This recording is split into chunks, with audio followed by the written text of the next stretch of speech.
지금 국회는 22대 국회 개원 이후로 민주당의 방송사법이나 방송통신위원장 탄핵안 등 정점적인 법안에 너무 일방적인 처리로 우리가 국가 발전과 국민의 민생이 뒷전에 내몰리고 있습니다. 저는 이번 지금 청문회, 과기부 장관의 청문회를 통해서 정치적 공방이 아니라 근본적인 제도 개선을 위한 지원책 등 민생들을 위한 생산적인 것에 논의해야 된다고 생각을 합니다. 이거에 대해서 모두 여야 의원들이 함께 한 목소리를 내고 정말 국민을 위한 그런 청문회가 되기를 바랍니다. 질문하겠습니다. 우선 저는 지금 후보자는 연구개발이나 어떤 사업화, 국제협력 등 과학기술 전반에 걸쳐서 누구보다도 현장을 잘하는 경력의 소유자로 보고 있습니다. 만약에 장관으로 임명된다면 저는 현장 중심의 과학기술 정책, 특히 아까 민생을 위한 정책을 하신다고 하셨습니다. 그러면 지금 현재 과학기술계에서 현장을 잘 아는 전문가로 알려져 있습니다. 이거에 대해서 장관의 그런 과거의 경험들은 어떤 것이 있는지, 그거를 잘 해낼 수 있는지 이거에 대해서 좀 말씀해 주시면 감사하겠습니다. 예, 비록 제가 교육기관에 있었지만 그 산업체 같은 경우는 제가 산학 연구를 꾸준히 진행해 왔고요. 그 과정을 통해서 또는 또 뭐 곧 질문이 있으실 걸로 예상되지만 또 어떤 원천 기술 개발을 통해서 산업체가 만들어지는 일도 같이 경험을 했고 이런 차원에서 산업체와는 많은 대화가 있었고요. 또 우리 학계 연구계와는 제가 학회장 역임을 하면서 다방한 소통을 통해서 이해를 할 수 있었고 또 뭐 신소재 공동연구소장, 뭐 학부장, 뭐 이런 좀 여러 직책을 거치면서 원활한 소통을 할 수 있는 그런 능력을 좀 함양했다 이런 생각을 합니다. 네, 기초연구나 또 산업화 연구 이런 것들을 각각 한 분야에서 했던 그런 후보들이 많았음에도 불구하고 이번 장관 후보님께서는 특히 초전도 분야에 그런 핵심적인 원천 기술 개발을 해서 사업화까지 이끄신 경험이 있는 걸로 알고 있습니다. 그러면 앞으로 대한민국의 혁신 발전을 위해서 과학의 혁신 발전과 삶의 질을 높이기 위해서 연구개발 사업이 활성화가 무엇보다 저는 중요하다고 생각을 합니다. 그럼 앞으로 장관으로 임명되시면 중점적으로 추진하고 싶은 어떤 정책과 방향은 어떤 것이 있습니까?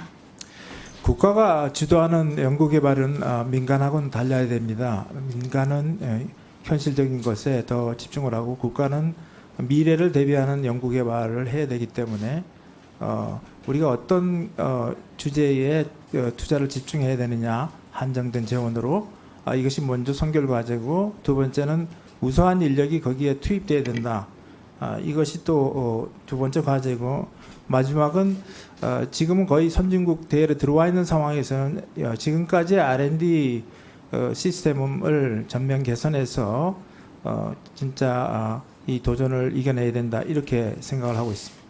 네, 또 거기서 아울러 제가 드리고 싶은 의견은 지금 일본 철도 종합기술연구원에서 방문 연구원도 하셨고 스탠포드에서 방문 연구원 등 해외 유수 연구소들과 계속 연구한 경험들을 많이 보유하고 계십니다.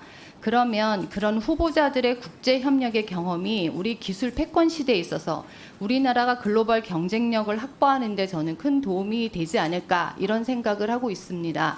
지금 우리나라가 자체 연구만 하고 있고 해외와 글로벌 연구들이 많이 저희가 소외되고 있는데 이것에 대한 후보자의 의견은 어떠십니까?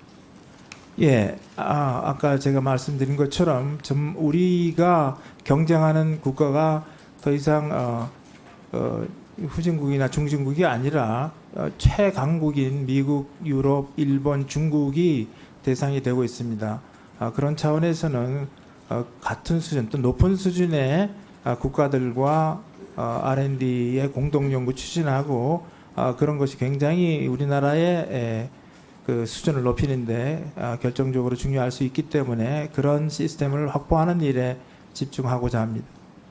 그러면 그런 것들을 위해서는 대규모의 그 R&D 자금이 투입이 돼야 합니다. 그래서 예타가 예전에는 500억 원 이상의 대규모 신규 투자성에 대해서 저희가 08년부터 지금까지 R&D 분야로 확대돼서 운영이 되고 있었습니다. 그런데 지금 R&D 예태 산업을 하면 착수까지 평균 한 2, 3년이 걸리고 그것들에 대한 경제성 평가 등으로 인해서 저희가 혁신적인 연구를 못 해왔다. 그런 평가들이 있습니다. 그래서 본 의원은 예타 제도를 폐지하고 이것들에 대해서 과학기술 좀 혁신적으로 이끌 법안들을 지금까지 했고 이런 것들을 통해서 저희가 과학기술의 발전을 이바지하고자 하는데 결국은 이런 것들은 과기부에서 가장 중요한 역할을 하고 게이트 키퍼가 돼야 된다고 저는 생각을 합니다. 이것에 대한 후보자님의 생각은 어떠신지 듣고 싶습니다. 네, 제가 현장에 있을 때도 이 예타 과정이 상당히 그 시간이 걸리는 문제가 항상 논의가 됐습니다. 이거 특히 이제 지금 우리가 추구하는 AI라든가 그 첨단 바이오 같은 이런 문제는 굉장히 그 시급성을 요구하기 때문에